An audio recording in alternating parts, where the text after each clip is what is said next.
របៀបដាក់កូនឲ្យធ្វើថាមីថែមតើយើងអាចដាក់កូនឲ្យធ្វើថាមីថែមនឹងបានប្រមាណរបៀបដាក់កូនឲ្យធ្វើថាមីថែមវីដេអូមុននាងខ្ញុំបានបកស្រាយរួចមកហើយតាក់ទងជាមួយទៅនឹងថាមីថែមអញ្ចឹងថ្ងៃនេះដោយសារតែមានសំណូមពរពីបងប្រុសអញ្ចឹងនាងខ្ញុំនឹងបង្ហាញអំពីរបៀបធ្វើថាមីថែមឲ្យបានច្បាស់ម្ដងទៀតថាមីថែមគឺជាលំហាត់ប្រាណសម្រាប់កូននៅពេលដែលគាត់កើតមកអត្ថប្រយោជន៍របស់ថាមីថែមគឺជួយឲ្យសាច់ដុំកសាច់ដុំស្មាហើយនិងសាច់ដុំធំៗផ្សេងៗទៀតនៅដូចជានៅក្នុងជាដើមឲ្យឆាប់រឹងមាំនិងមានកម្លាំងខ្លាំងក្លាអញ្ចឹងនៅពេលដែលសាច់ដុំរបស់កូនបងប្អូននឹងរឹងមាំមានកម្លាំងខ្លាំងក្លាគឺធ្វើឲ្យកគាត់នឹងឆាប់រឹង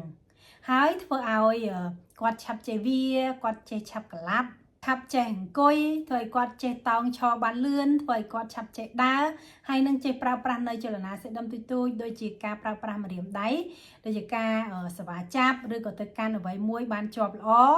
ហើយធំឡើងតិចទៅដល់អាយុគាត់ត្រូវចេះសរសេរធ្វើឲ្យគាត់នឹងសរសេរបានល្អដែរដូច្នេះវិធីក្នុងការដាក់កូនឲ្យធ្វើថាមីថែមវិធីទី1គេហៅថា tummy to tummy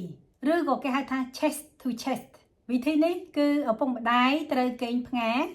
បន្តមកទៀតគឺយើងយកកូនដាក់មកដេកផ្កាប់នៅលើទ្រូងរបស់ឪពុកម្ដាយអាចធ្វើបាននៅពេលដែលកូនអាយុចាប់ពីកើតទៅដល់1ខែហើយរយៈពេលគឺអាចធ្វើបាន1នាទីទៅ2នាទីហើយយើងអាចធ្វើ2ទៅ3ដងក្នុងមួយថ្ងៃវិធីធ្វើ tummy time ទី2គេហៅថា football hole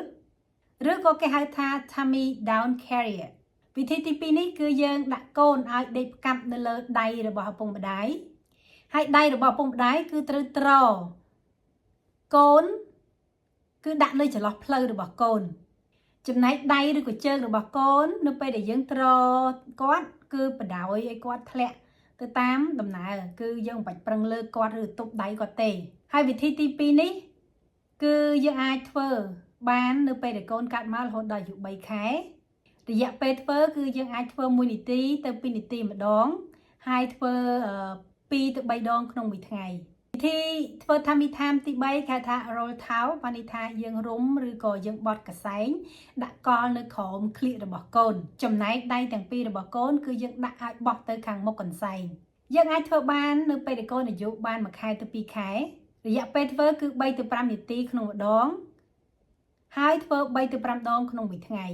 វិធីធ្វើ tummy time ទី4គេថា across your lap ឬក៏គេថា lap shoot គឺយើងដាក់កូនឲ្យគេងលើភ្លៅរបស់ឪពុកម្ដាយហើយដៃរបស់ឪពុកម្ដាយត្រូវអង្អែលខ្នងគាត់ថ្នមព្រមទាំងចាប់លើកជើងកូនមួយចំហៀងឲ្យឡើងទៅលើបន្តិចម្ដងយឺតដើម្បីឲ្យកូនប្រឹងងើបក្បាលឡើងវិធីទី4នេះយើងអាចអនុវត្តចំពោះកូនដែលអាយុចាប់ពី1ខែរហូតដល់4ខែហើយរយៈពេលក្នុងការធ្វើម្ដងគឺ3ទៅ5នាទីក្នុងម្ដងហើយអាចធ្វើ3ទៅ5ដងក្នុងមួយថ្ងៃវិធីទី5ដែលយើងត្រូវដាក់ឲ្យកូនធ្វើថាមីថាមគឺយើងដាក់កូនឲ្យកេងផ្កាប់នៅមុខកញ្ចក់ឬក៏យើងអាចយករបស់អីផ្សេងទៀតដែលមានគ្រប់ពណ៌ចម្រុះដាក់នៅមុខកូននៅពេលដែលគាត់កេងផ្កាប់អាយុដែលយើងដាក់ថាមីថាមនៅមុខកញ្ចក់គឺ4ទៅ6ខែរយៈពេលធ្វើគឺយើងធ្វើយ៉ាងម៉េចឲ្យបាន30ទៅ40នាទីជាប្រចាំរាល់ថ្ងៃចំណុចទី6គេថា floor time គឺយើងដាក់ឲ្យកូនកេងផ្កាប់ហើយមានរបស់លេងនៅតាមអាយុកាលរបស់គាត់ប៉ុន្តែនៅពេលដែលយើងដាក់កូនឲ្យលេងហ្នឹងគឺយើងត្រូវអង្គុយសង្កេតមើលគាត់ផងហើយដាក់របស់ណាត្រូវនឹងអាយុរបស់គាត់ហើយនឹងកុំឲ្យវាមានគ្រោះថ្នាក់យើងអាចដាក់កូនឲ្យធ្វើនៅ floor time នេះនៅពេលដែលកូនអាយុបាន5ទៅ6ខែហើយរយៈពេលធ្វើហ្នឹងគឺយើងអាចធ្វើ3ទៅ5នាទីម្ដងយ៉ាងម៉េចឲ្យបាន20ទៅ30នាទីជាប្រចាំរាល់ថ្ងៃហើយមានប្រភេទ tummy time ហ្នឹងផ្សេងជាច្រើនទៀត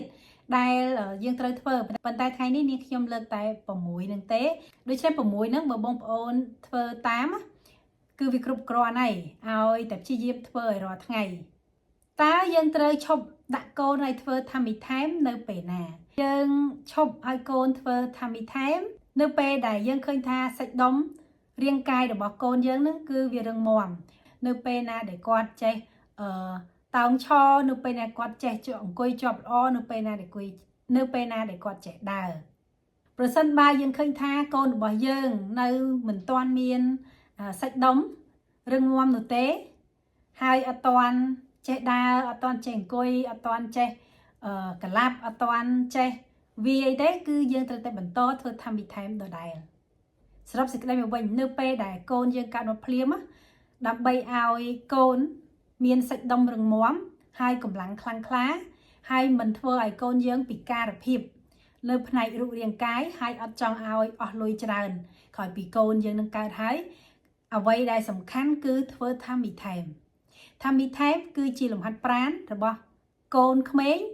ហើយអត្ថប្រយោជន៍គឺជួយឲ្យសាច់ដុំនៅលើរាងកាយរបស់កូននឹងឆាប់រឹងមាំហើយមានកម្លាំងខ្លាំងមិនធ្វើឲ្យកូននឹងមាន